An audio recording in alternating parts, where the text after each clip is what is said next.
கும்பகோணம் அருகே திருவிடைமருதூர் தாலுகா நாச்சியார் கோவிலில் ஸ்ரீனிவாச பெருமாள் திருக்கோவில் மார்கழி தெப்போற்சவம் கொடியேற்றம்.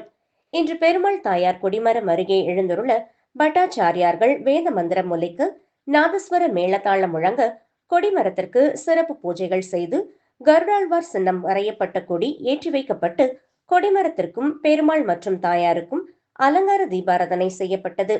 இதில் ஏராளமான பக்தர்கள் கலந்து கொண்டு சுவாமி தரிசனம் செய்தனர்.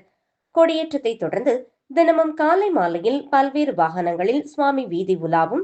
விழாவின் முக்கிய நிகழ்வாக 4ஆம் நாளான 26ஆம் தேதி வெள்ளிக்கிழமை மாலை பிரசித்தி பெற்ற கல்குருட சேவையும் ஸ்ரீ பெருமாள் கருட வாகனத்திலும் தாயார் அன்னப்பட்சி வாகனத்திலும் ஓலை சப்பரம் திருவிதி உலா நடைபெறுகிறது.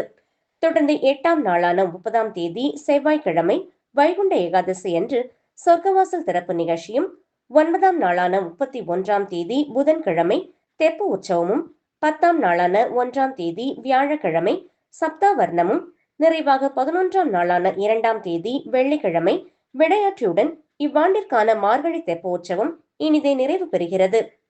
நிகழ்ச்சி ஏற்பாடுகளை இந்து சமய அறநிலைத்துறை செயல் அலுவலர் பிரபாகரன், கோவில் பட்டாச்சாரியார் கோபி மற்றும் நிர்வாகிகள், பொறுப்பாளர்கள், உபயதாரர்கள் சிறப்பாக செய்து வருகின்றனர்.